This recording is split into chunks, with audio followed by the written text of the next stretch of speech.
Selamat pagi, terpujilah Sang Buddha, Namo Buddhaya. Hari ini kita memiliki satu kesempatan yang baik.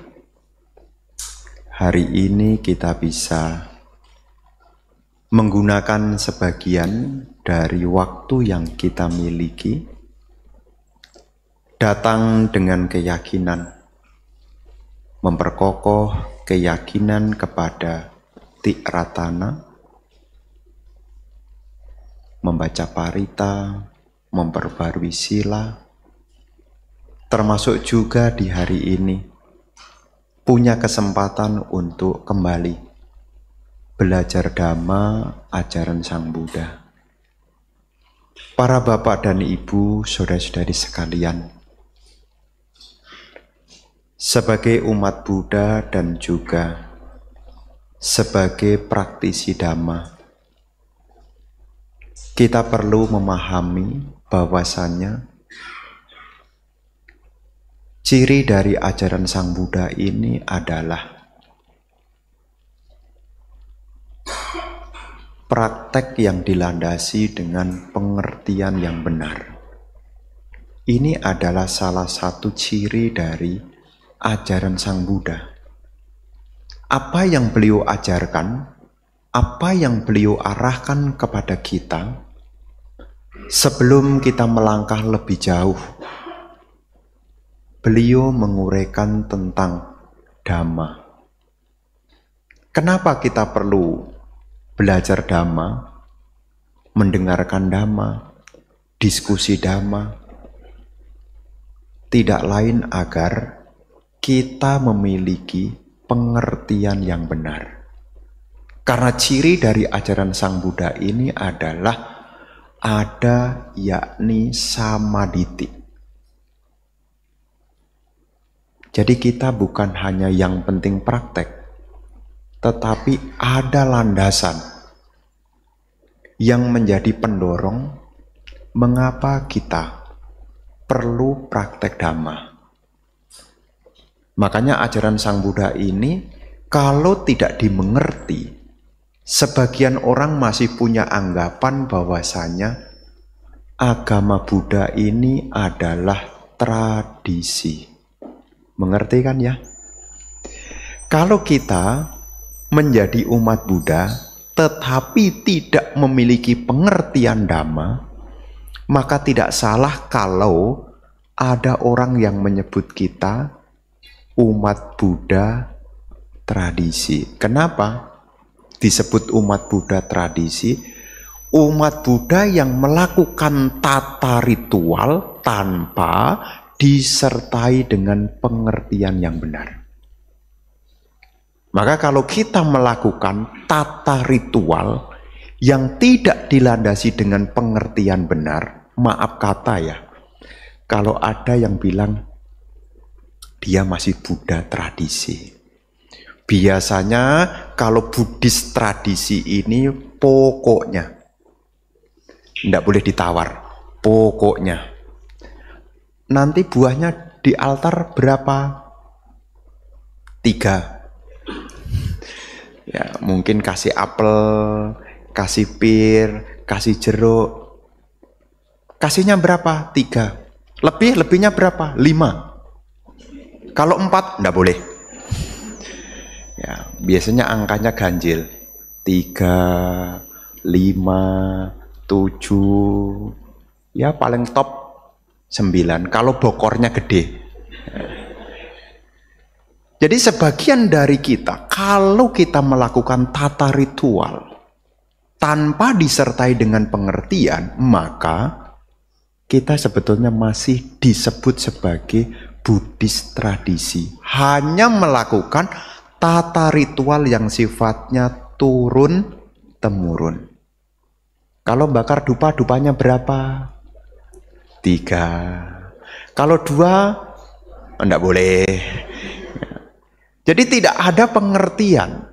Makanya sebagai Buddhis yang ingin mendalami praktek Dhamma lebih lanjut, disitulah kita mesti mau belajar. Karena ciri dari ajaran Sang Buddha itu adalah praktek yang disertai dengan pandangan benar. Maka apa yang beliau ajarkan kepada kita adalah kebenaran. Kenapa disebut benar?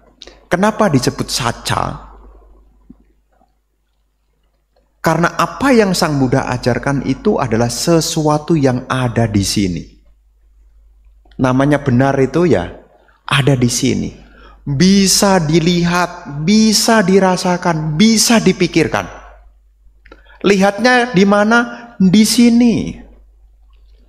Dirasakan di mana? Di sini. Maka sebuah kebenaran itu ada di sini, benar. Makanya ajaran Sang Buddha itu yang paling inti, yang paling pokok disebut sebagai Cattari Arya Satcani. Cattari ada 4. Arya mulia, saca kebenaran. Jadi apa yang Sang Buddha ajarkan itu adalah sesuatu yang benar ada di sini. Apa yang benar ada di sini?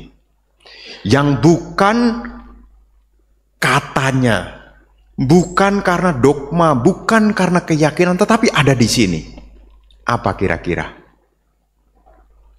Apa yang ada di sini yang bisa Anda rasakan, bisa Anda alami, dan bisa Anda pikirkan? Apa yang ada di sini? Duduk kelamaan.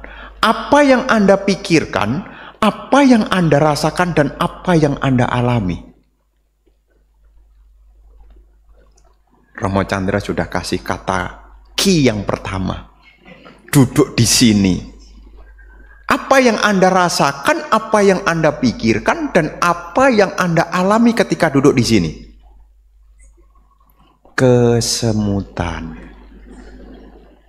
Kesemutan adalah manifestasi dari duka fisik. Sudah duka fisik kelamaan, ceramahnya panjang lagi. Duka apa berikutnya? Setelah duka fisik, duka apa? Duka batin. Kok Bante belum demikianlah? Kan biasanya kalau bagian terakhir itu kan, demikianlah yang dapat saya sampaikan. Dan yang paling akhir adalah sabe sata bawantu sukitata.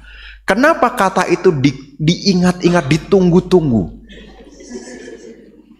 Kenapa?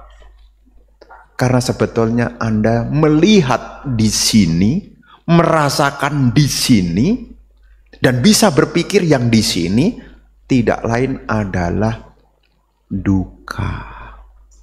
Maka apa yang Sang Buddha ajarkan tidak lain adalah jalan untuk membebaskan diri dari penderitaan. Derita itu ada di sini. Bisa dirasakan belum? Tunggu.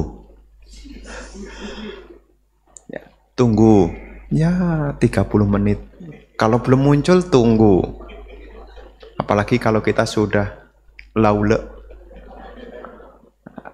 Duduk sebentar udah. Kok Bante tidak bisa membaca ya pikiran saya ya? Kenapa itu bisa muncul? Inilah kebenaran. Maka apa yang Sang Buddha ajarkan itu adalah jalan untuk membebaskan diri dari penderitaan. Karena penderitaan itu ada di sini. Siapa di antara kita yang tidak menderita? Oh, kita sebut kayaknya dia tidak menderita. Kayaknya. Tetapi kalau kita sudah datangi dan wawancara, nanti akan ada pengakuan. Ya, Bante, saya dagang silaris, laku, tapi tagihannya macet.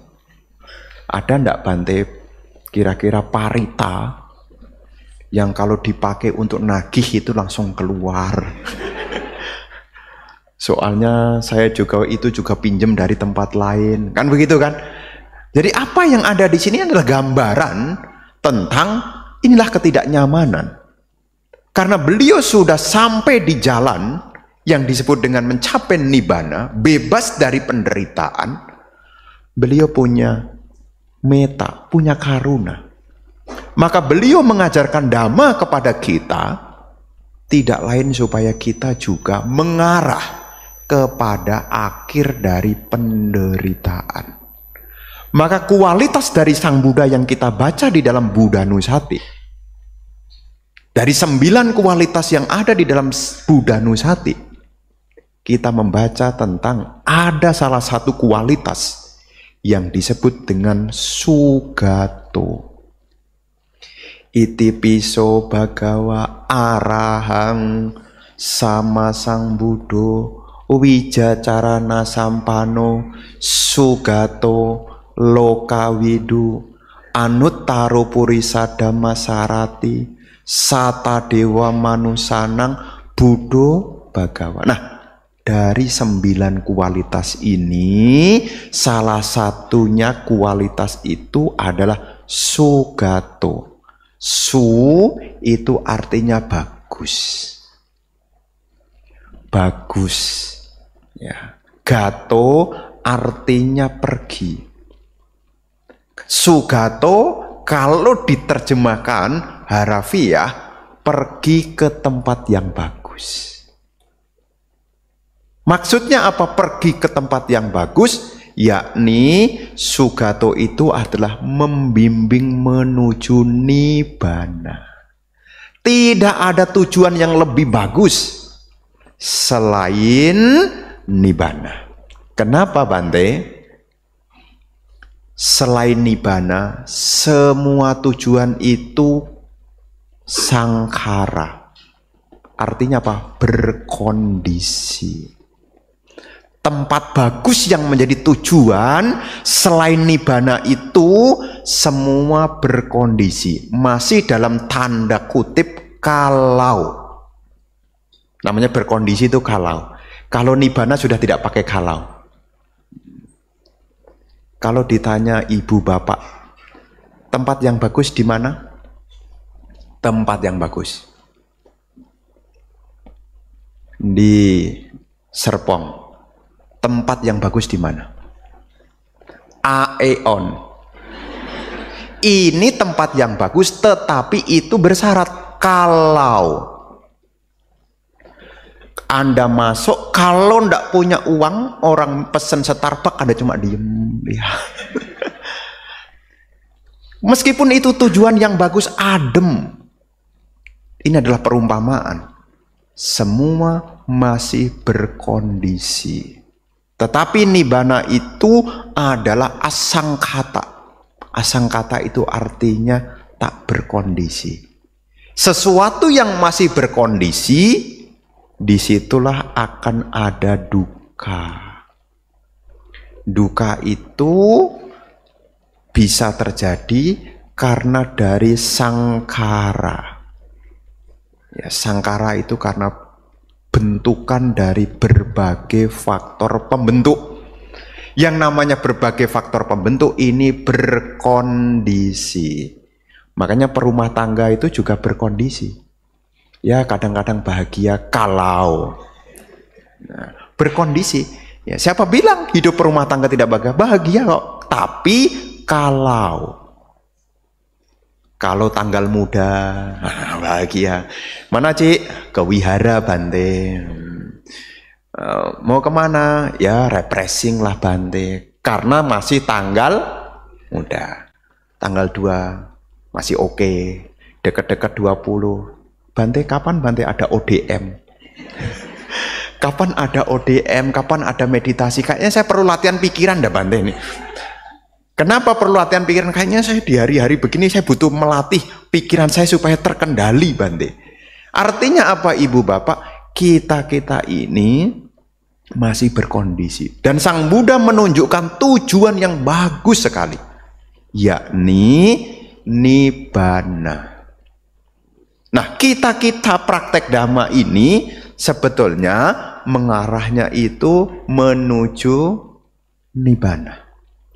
Kita datang ke wihara, mendengarkan dhamma, praktek-praktek dhamma yang lainnya, itu sebetulnya juga kalau kita sertai dengan pengertian yang benar, ini semua juga akan mengarah menuju nibbana. Karena ajaran Sang Buddha ini adalah kebenaran, bukan katanya. Makanya ajaran Sang Buddha itu tidak berbicara tentang suka. Kenapa tidak berbicara tentang suka? Karena suka itu identik dengan kesenangan.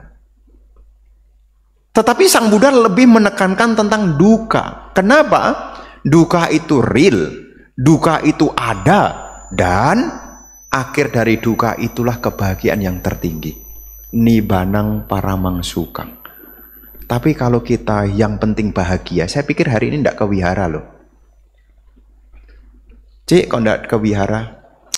Bahagia kok Bante hari ini saya. Saya sudah bahagia kok. Nah, tapi ketika kita satu momen kita diingatkan, pingin bahagia atau ingin bebas dari penderitaan. Oh ya, saya pingin bahagia Bante. Tapi ingat ya, yang namanya kebahagiaan itu berkondisi. Bahagia apapun kondisi. Anda punya nilai bagus kalau sekolah, itu pun juga hasil kondisi. Lulus sekolah itu juga hasil kondisi. Nanti bekerja dapat gaji itu pun juga hasil kondisi.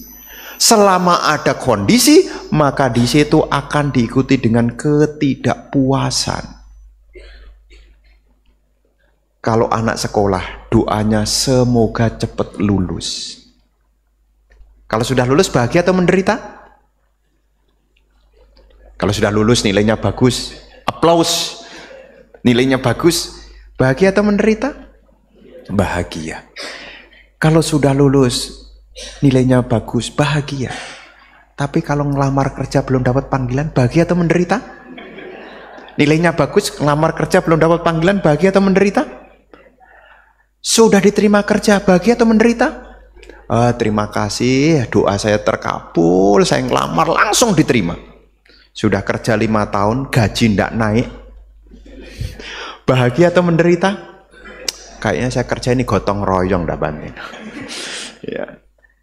Jadi apa yang berkondisi ini, meskipun awalnya membahagiakan, ini pun juga tidak memberi kepuasan. Maka Sang Buddha menunjukkan yang lebih tinggi dari bahagia. Apa yang lebih tinggi daripada bahagia? Tidak lain adalah bebas dari penderitaan. Nah, pertanyaannya adalah sumber derita itu ada di mana? Atahi attanonato kohi nato parasia atanahi sudantena natang labati dulabang. Diri sendiri adalah pelindung bagi diri sendiri. Siapakah yang bisa melindungi diri kita? Dengan berlatih menggeladi pikiran dengan baik, maka seseorang akan memperoleh perlindungan yang sangat sukar diketemukan. Jadi di sini Ibu Bapak, kita memahami ada duka. Tetapi Sang Buddha juga menunjukkan ada jalan. Bukan hanya ada duka saja, tetapi ada jalan untuk mengakhiri penderitaan. Maka kalau ada orang mengatakan ajaran Buddha ini pesimis, dia baca baru separuh. Ada duka. Dikit-dikit duka, dikit-dikit duka. Sehingga mengatakan apa? Buddhism pesimis. Cobalah baca lebih lengkap lagi. Ada duka dan ada akhir serta jalan menuju lenyapnya penderitaan. Anda dikasih tahu ada penyakit, tapi ada kabar baiknya, Anda bisa sembuh. Dan kesembuhan ini bukan katanya, ada obatnya. Jadi Ibu Bapak, ketika kita belajar Dhamma, ketika ada keraguan, disitulah kita mesti bertanya. Supaya apa? Pengertian kita jadi lengkap. Bukan kemudian cuma sepenggal, kemudian disimpulkan. Kemudian buat ajaran sendiri. Mengatakan tujuan Buddha ini ya untuk mencapai bahagia. Kalau sudah bahagia tidak latihan masalahnya. Makanya perjalanan kita belum berhenti kalau belum sampai nibbana. Berhentilah kalau sudah mencapai nibbana. Ya, ada sebagian umat Buddha yang dulu aktif. Umat Siripada. Kok Bante tahu? Sudah Hante wawancarai. Kan biasanya kan kita nih di Tangerang nih, orangnya kan ini aja. Ya, udah kenal lah. Kok lama ndak kelihatan? Oh iya Bante. Sekarang saya latihan di rumah. Loh, kan bagus kalau hari Minggu datang ke wihara dengerin ceramah. Kayaknya saya ndak sering-sering dah Bante. Nanti kalau saya terlalu sering nanti saya melekat. Nanti kalau saya sering-sering datang nanti saya melekat. Dia mengertinya kalau sering-sering sama dengan melekat. Padahal ketika kita datang ke wihara sering-sering ini adalah usaha benar. Pisau itu perlu diasah. Kalau pisau itu diasah hanya sekali dan habis itu didiamkan, kira-kira pisau itu tajam atau tumpul? Kira-kira ibu-ibu di rumah punya pisau. Kemudian dipakai motong-motong, kemudian sudah rajin dipakai, kemudian dikasih tahu, kok enggak diasah Cik? Dulu sudah pernah Bante. Kira-kira kalau hanya pernah dipakai, diasah di masa lalu, tidak diasah lagi, kira-kira tumpul enggak? Tumpul. Sama juga kita punya pengertian. Kalau kita berpikir merasa sudah bersih, merasa sudah baik dan tidak mau mendengarkan, lambat laun ibu bapak, saya bukan doakan. Hukumnya memang seperti pisau. Kalau tidak rajin-rajin dipoles, pisau itu pun akan tumpul. Dulu rajin ke wihara, kalau tidak rajin diasah, lama-lama punya kesimpulan sendiri dan tumpul pengertiannya. Giliran sakit, ngungkit, dulu saya sudah berbuat baik. Kapan? Terus apa-apa ngungkit ya. Dan ibu bapak sekalian, kita perlu mengasah terus. Karena ciri dhamma itu harus diulang-ulang. Ya, diulang-ulang. Makanya kalau sudah rajin ke wihara, datang lagi. Minimal apa? Datang kita bisa mendengar. Dan sekaligus ketika kita datang ganti suasana lah. Kalau ada unek-unek datang lebih dulu. Aduh beban berat ini, datang lebih dulu jam 7. Meditasi. Kalau tidak meditasi datang jam 7 pasang hio curhat dulu. Oh Sang Buddha, kehidupan saya. Nah, kadang-kadang mau curhat sama orang tidak bisa dipercaya. Kalau datang ke Sang Buddha, wah Bante ngajarin Micaditi nih. Nah daripada Anda tidak tahu cara mengeluarkannya, ini kan katarsis. Cara untuk melepaskan dengan bahasa spiritual. Siapa tahu dewanya juga tahu. Curhatnya ke Sang Buddha, siapa tahu dewanya juga tahu. Wah ini kayak umat Siripada ini tiap pagi sudah rajin dana makan nih. Setelah curhat, dewanya tahu. Oh dia perlu ini. Kan kita ada faktor-faktor begitu loh ibu bapak. Ya. Tapi kemudian besok jangan rame-rame datang kemudian pada curhat semua. ya ini nanti jadinya pandangan keliru juga kalau begini. Ini kalau kita mentok, ndak ada orang yang bisa dipercaya untuk diajak bercerita. Tapi jangan sampai giliran jam 9 pulang. Bilangnya saya sudah curhat. Anda tetap harus mendengarkan dhamma.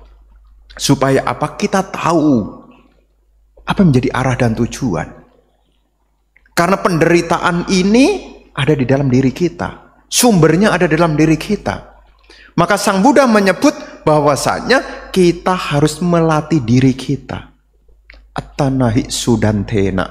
Dengan kita melatih diri kita, maka kita akan membuat perlindungan yang sejati. Maka apa yang ada di dalam ajaran Sang Buddha ini, praktek-praktek itu termasuk puja-puja. Ini sebetulnya ada pengertian. Ya. Makanya kapan hari ya? Ini cerita nih. Soalnya nanti siang kan bukan jatah saya yang ceramah. Nah, saya cerita. Itu ditulis ya waktu mendesain candi. Ya, mendesain candi. Terus kemudian saya berpikir, itu merenung loh. Berpikir, kira-kira langkah apa yang bagus untuk masuk ke dalam candi di era sekarang. Nah, kemudian di relief itu saya berpikir, itu relief kiri dan relief kanan. Nah, nanti selesai ini, nanti studi tour ke sana. Itu saya ambilkan satu relief dinding sebelah sana yang bawah di telapak kaki, langkah kaki, trap untuk naik. Itu saya ambilkan dari Candi Mendut. Karena saya melihat di pojok sana itu ada bambu. Bambu bahasa Palinya adalah welu. Hutan bambu weluwana. Kemudian saya berpikir, candi apa yang nama lainnya juga weluwana? Candi Mendut. Ya, makanya kenapa saya mengambil yaitu relief dari Candi Mendut, karena di pojok itu ada bambunya. Meskipun bukan hutan bambu. Nah, itu pojok itu ada bambunya. Nah, dan ciri di situ, trap itu saya ambilkan supaya kita tidak menderita. Karena ajaran Sang Buddha kan supaya bebas dari penderitaan. Saya ambilkan relief sebelah kanan itu adalah relief tentang kura-kura bersama dengan angsa. Ya, itu nanti bisa. Kisah tentang apa? Kisah tentang kura-kura karena tidak bisa menjaga ucapannya, maka dia jadi menderita. Nah, jadi ceritanya apa? Di era sekarang supaya kita tidak menderita, latihan jaga ucapan. Karena di antara kita sebetulnya juga menderita lahir dari mana salah ngucap. Salah ngucap. Ini cerita, orangnya tidak hadir, tenang aja ya. Hari ini tidak ada, dan saya tidak menyebutkan namanya. Ada cerita, saya diundang sama orang. Diundang sama orang, pergi makan. Orang ini baru pulang jalan-jalan. Jalan-jalan dari luar negeri. Mestinya kalau pulang jalan-jalan dari luar negeri, kira-kira seneng atau tidak seneng? Saya datang, saya belum duduk. Belum duduk. Belum duduk. Aduh, Bante, bangkrut saya. Aduh, bangkrut saya miskin saya. Tuh. Saya mau diundang makan, selera makan saya atau silang? Baru ketemu sudah mau, aduh bangkrut, miskin saya. Habis jalan-jalan 10 hari duit saya habis, Bante. Dalam pikiran saya, sudah dinikmati. Foto-foto saya pikir juga sudah. Saya pikir foto-fotonya sudah begini ya. Ya, tapi dia mengatakan apa? Dia mengatakan, aduh saya miskin, habis jalan-jalan ini saya miskin. Habis jalan-jalan ini saya bangkrut. Saudara-saudaranya itu pada ngomong, ndak boleh ngomong begitu. Terus saya tambahin, iya ndak boleh. Untung loh saudaranya ngomong begitu duluan. Ya. Saudara ngomong, ndak boleh ngomong begitu. Terus saya bilang, iya ndak boleh ngomong begitu memang. Karena ucapan itu karma. Wacik kama. Wacik kama. Yang namanya kama akan ada wipaka. Kalau kita berucap ucapannya keliru, nanamnya seperti tanaman yang pahit. Buahnya kira-kira bagaimana? Pahit. Kira-kira kalau buka foto yang kira-kira kalau ngucapnya aja keliru, kira-kira bagaimana? Menu keluar semua. Makanan saya langsung seleranya hilang loh. Kenapa? Saya pun juga menerima pancaran yang tidak enak juga. Bayangkan, ibu bapak kalau punya saudara-saudaranya baru pulang kemudian diceritai dengan kesusahan, mau makan kelengkeng sepotong aja, jeruk aja, akhirnya terima kasih ya. Makanya supaya kita tidak menderita, ini urusannya apa? Sila sebetulnya. Karena cara untuk mengakhiri penderitaan yang paling awal adalah sila. Sila itu berbicara tindakan dan ucapan. Supaya kita tidak menderita, maka kita harus mengerti dari sekarang. Sebelum kita level meditasi, hati-hatilah di dalam berucap. Karena menderita itu lahir dari kita sendiri yang membuatnya. Dan munculnya dari mana? Tanpa disadari dari ucapan. Ya. Makanya kalau saya ditanya orang, meskipun belum berhasil, ya bahasa lain yang sering kita pakai, doakan ya. Ya. Itu adalah bahasa yang kok masih belum dapat, ya masih proses, doakan ya. Udah, kita masih punya keinginan yang baik. Meskipun belum berhasil, kita tidak membuat negasi, perlawanan. Ya. Nanti ada orang tuh didoakan malah begini.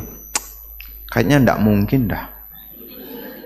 Wong dari dulu saya memang udah susah kok.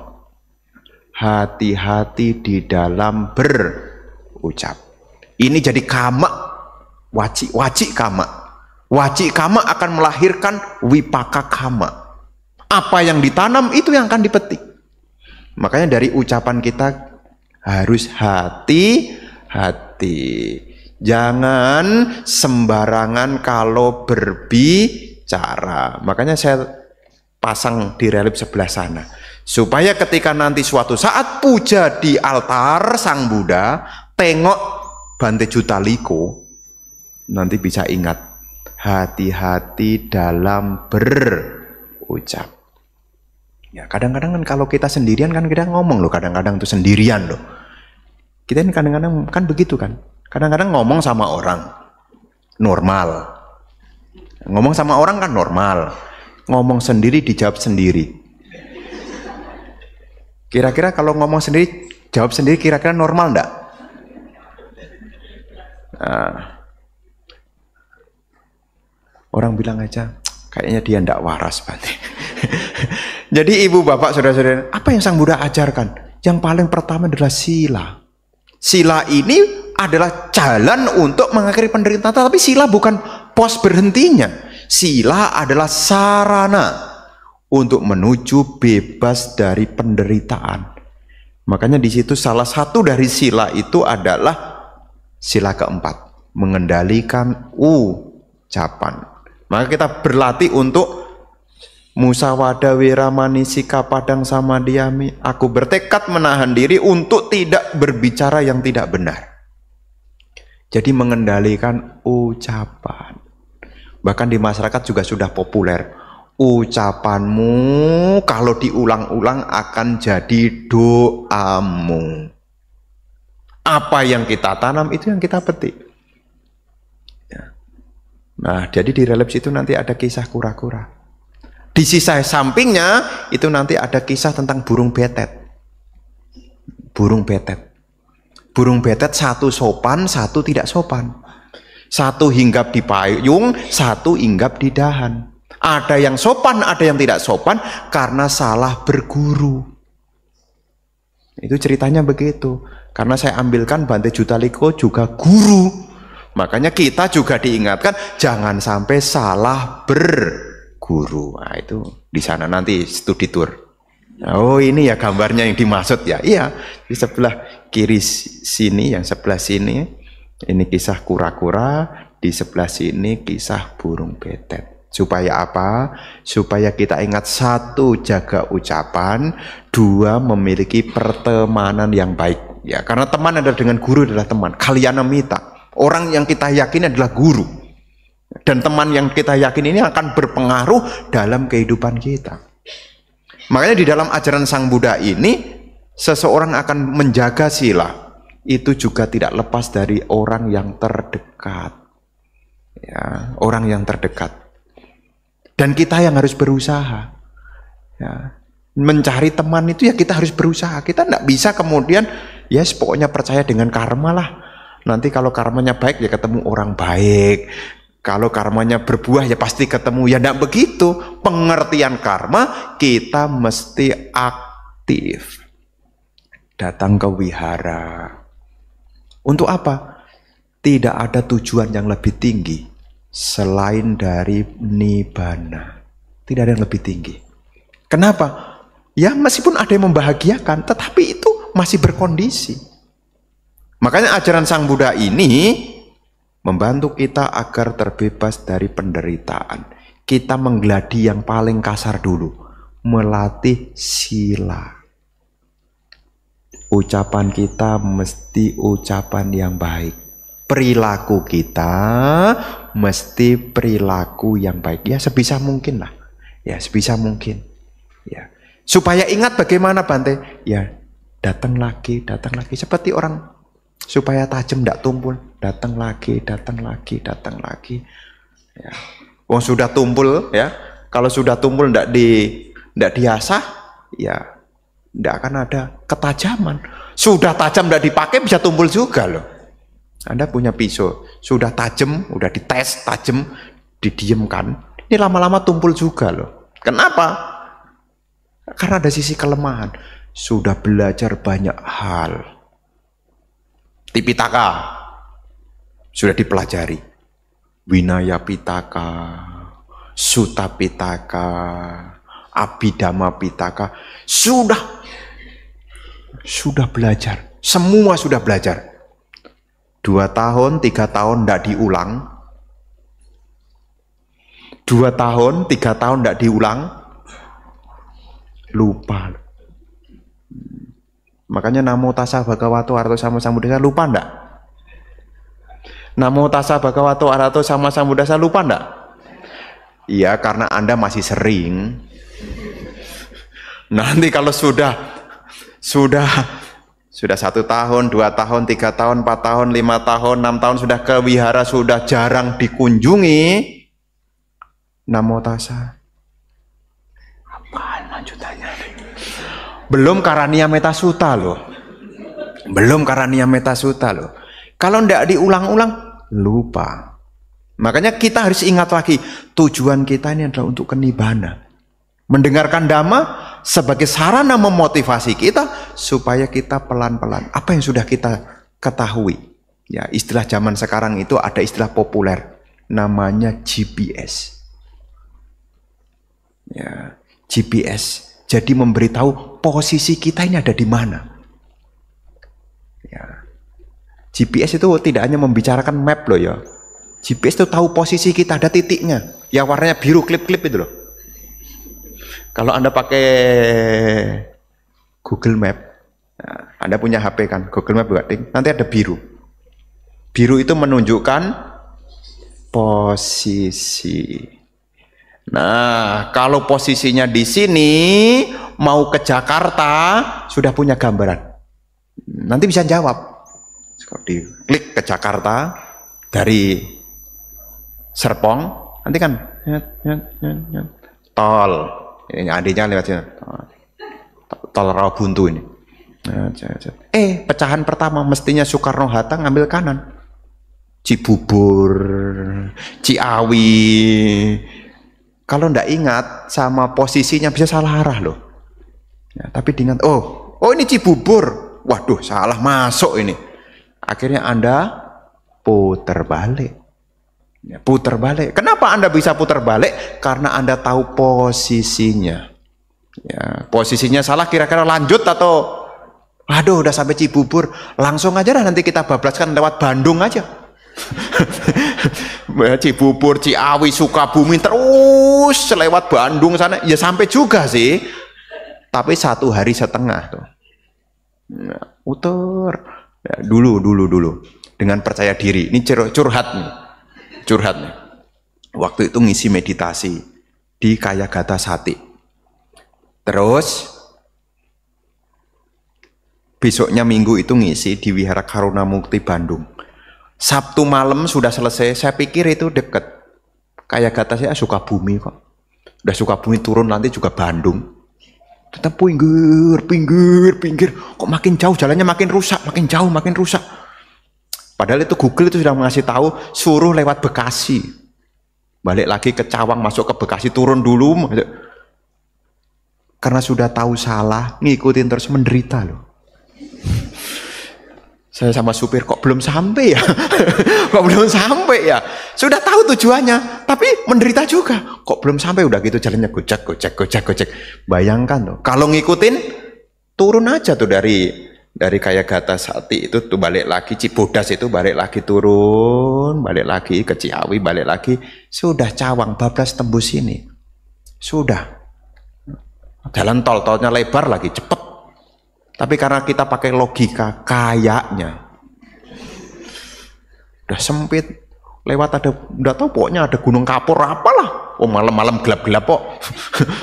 Wah ini makin jauh. Ini adalah perumpamaan ibu bapak. Kalau kita salah, tidak punya pengertian benar, bukannya bahagia, menderita. Ya, makanya seperti GPS itu tahu posisi kita, sehingga kita tahu melangkah kemana, supaya kita tidak kehilangan arah. Karena praktek dhamma itu cirinya adalah ada pandangan benar, bukan hanya pokoknya. Ya, nanti kalau Anda jadi pandangan keliru juga kalau pokoknya yang penting duduk pejamkan mata. Ngapain? Pokoknya duduk pejamkan mata aja. Ini namanya meditasi. Sampai kapanpun ya tidak akan ada perkembangan. Ngapain cik? No, meditasi. Apa objeknya? Kosongkan pikiran. Sampai kapanpun pikiran tidak akan kosong. Wong batin ini perlu dikembangkan, bukan dikosongkan kok. Sebagian orang kan karena tidak mengasah tadi, meditasi sulit, soalnya ngosongkan pikiran. Di suta mana? Nah, meditasi adalah pengembangan batin, artinya memasukkan nilai luhur ke dalam batin. Bukan ngosongkan, ya, bukan ngosongkan. Makanya di sini apa yang ingin Bante sampaikan adalah yang pertama, kita jangan sampai lupa tujuan kita, dan ketika kita berjalan, kita mesti menyertakan pengertian benar. Supaya apa? Supaya kita tahu arah dan tujuan. Dimulai dari mana? Yang paling dasar adalah punya sila. Ucapan kita. Ya, ucapan kita. Kalau saya tidak terbiasa berucap baik, bagaimana Bante? Karena biasanya orang itu ada dikasih tahu itu pokoknya kira-kira lebih gampang berucap buruk atau berucap baik? Lebih senang mendengar kabar baik atau kabar buruk? Senang membicarakan keburukan orang atau kebaikan orang?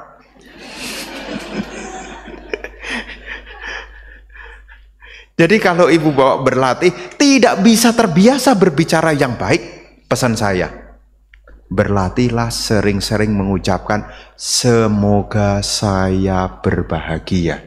Semoga semua makhluk berbahagia. Kalau ini Anda latih berulang-ulang, Anda akan punya empati. Anda bisa merasakan diri sendiri, Anda juga bisa merasakan orang lain. Kalau kita tidak mengucapkan, tidak sering-sering mengucapkan semoga saya bahagia, tahu enggak diri kita bahagia atau tidak? Tahu enggak diri kita bahagia atau tidak? Kalau kita tidak mengucapkan semoga makhluk berbahagia. Kalau jarang-jarang diucapkan, yang lebih sering terucapkan adalah kekurangan. Kurang ini, kurang itu. Pokoknya lihatnya apa yang dikomentari apa? Kurang, kurang, kurang, kurang. Bahkan ada satu cerita kan, ketika ada orang saya ajarin meditasi meta, sering-sering mengucapkan, semoga saya berbahagia, semoga semua makhluk berbahagia. Oh, itu saja ya Bante? Dia bilang itu saja. Itu saja bukan itu saja, itu diulang-ulang. Ya, diulang-ulang. Ini terkhusus ibu bapak. Ini makin hari kita ini makin tua. Makin hari kita makin tua. Makin tua makin banyak kebutuhan berbicara. Ini orang tua-tua nih. Makin tua itu makin banyak kebutuhan ingin berbicara. Buktinya apa? Ketika ketemu anaknya pengen nasihati terus, pengen nasihati terus. Ini orang tua-tua tuh. Sekarang yang dinasehati berangkat kerja pagi pulang malam. Mau nasihatin siapa? Mau ceramahin siapa? Bayangin tuh. Kita soalnya makin hari makin tua. Dan kebutuhan makin hari makin tua itu kebutuhan bicara itu makin meningkat loh. Kalau tidak berlatih loh. Apa-apa diingatkan, apa-apa diingatkan, apa-apa diingatkan. Sebetulnya bukan apa-apa diingatkan, kebutuhan ingin berbicara. Masalahnya tidak ada yang diajak bicara. Daripada tidak ada yang dibicarakan, lebih baik latihan meta bawana. Duduk ya di rumah sendirian kan bagus. Kong, Mak, di rumah sendirian kan bagus, tidak ada gangguan. Semoga saya berbahagia. Semoga semua makhluk berbahagia. Daripada mikirnya begini, kok saya belum dipanggil-panggil ya? Ada loh yang begitu tuh, kok belum dipanggil-panggil ya? Kok belum dipanggil-panggil? Daripada mikirnya dipanggil-panggil, nanti kalau dipanggil beneran juga belum siap. Lebih baik ngucapin apa? Semoga saya berbahagia. Semoga. Untuk apa ini? Untuk melatih ucapan yang baik. Dan pahalanya besar, Ibu Bapak. Kalau seseorang mengembangkan cinta kasih, yang jelas tidak ada kebencian. Dan kita tahu kebencian itu adalah kemunculan dari penderitaan. Kalau hati orang itu bahagia, tutur katanya juga menyenangkan. Orang yang sering mengembangkan meta akan punya empati. Orangnya akan lebih hati-hati. Kenapa? Dia bisa merasakan orang lain. Ya. Dan ini adalah hal yang pertama yang perlu kita sempurnakan. Sila kita. Perilaku kita jaga dengan baik. Ucapan kita isi dengan ucapan yang baik.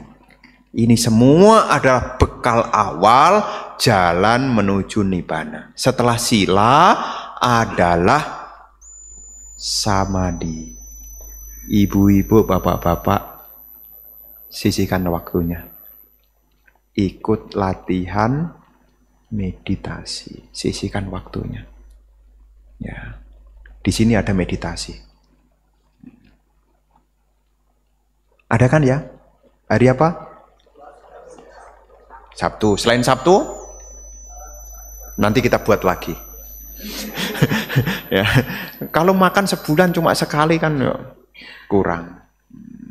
Nanti bisa dihidupkan lagi. Nanti dikasih motivasi. Makan kok cuma sebulan sekali. Ya, kalau bisa, dulu ada hari apa dulu ya? Dulu sebelum Covid. Malam ya. Dulu Jumat ya dulu. Ya nanti Jumat dibuat lagi. Nanti. Tapi jangan saya. Nanti karena ketempuhan nih. Bante yang ngusulkan, Bante yang harus ngisi. Wah, ini ketempuhan nih namanya nih. Intinya apa? Ya ada waktu, ada kesempatan, ya kita latihan meditasi. Ya nanti dikondisikan. Sekarang tempatnya kan sudah adem. Dulu mau meditasi kan alasannya panas, banyak nyamuk. Dulu. Ya, banyak nyamuk, panas, napas masuk, napas keluar, saingan dengan kipas angin yang di atas keluar. Sekarang kan udah ada nih. Sekarang sudah bisa digunakan dengan maksimal. Nah, ini juga berkat bersama-sama. Sudah dibangun bersama, digunakan juga bersama-sama. Nah, ini kan untuk apa? Ini pun juga jalan menuju nibbana juga. Karena tidak ada tujuan yang lebih bagus selain mencapai nibbana. Jadi ibu bapak saudara-saudari sekalian, dalam momen kesempatan kita harus terus belajar. Nanti ibu bapak jam 2 acara patidana dulu, nanti baru peresmian. Dan ini satu kebanggaan tersendiri, kita bisa bersama-sama membuat kebajikan, dan kita juga bersama-sama punya kesempatan untuk praktek dan belajar dhamma dari Wihara Siripada ini. Karena ini semua kembali kepada kita yang menjadi pelakunya. Sang Buddha adalah penunjuk arah. Tum hehi kicang matapang. Engkaulah yang harus berusaha. Tum hehi engkau. Kicang, lakukan kewajiban. Atapang, semangat. engkaulah yang harus berusaha dengan semangat. Akataro tatagato. Tatagata hanyalah penunjuk arah. Dengan kita datang, belajar,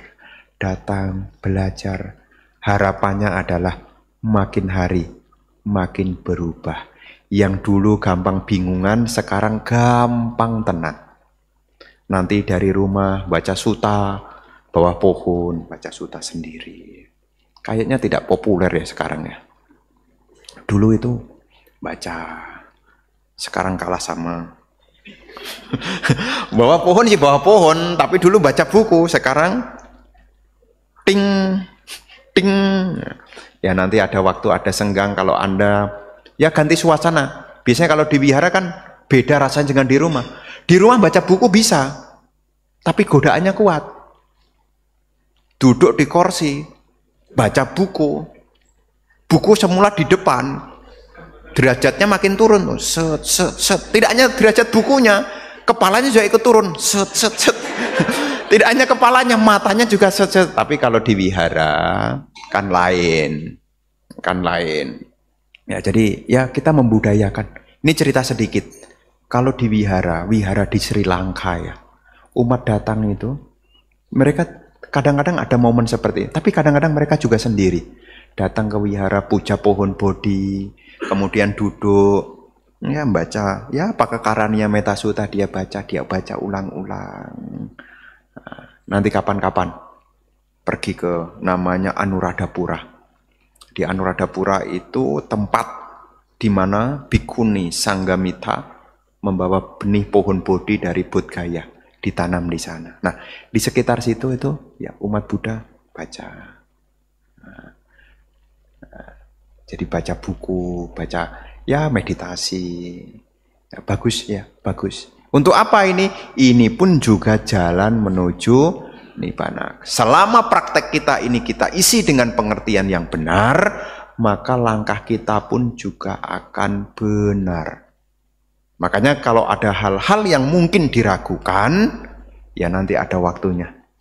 Ya, diskusi dhamma. Supaya apa? Seperti pisau. Pisau itu kalau diasah, kadang-kadang juga ada titik-titik yang tidak terasah. Nah, nanti dengan bertanya nanti akan tahu bagaimana cara mengasahnya. Jadi inilah yang ingin Bante sampaikan di hari ini supaya kita ingat. Ya, sedikit demi sedikit. Soalnya kita ini tadi ceritanya hari ini saya mau cerita ceramah Marananusati. Ceritanya hari ini. Tapi tak pikir-pikir nggak jadi ya. Nggak jadi ya. Kenapa? Meskipun sudah lewat bulan Citgue ya. Ya saya pikir, tapi tak pikir-pikir serem juga. Sampai nggak enak hati. Marananusati itu adalah ketergugahan tentang marana, kematian. Ya, tetapi saya pikir nggak jadi ya. Kenapa nggak jadi Bante? Sudah lewat bulannya. Ini kan sudah bulan 8, kemarin bulan 7. Citgue ini sekarang sudah, mestinya tadi cerita bulan ya.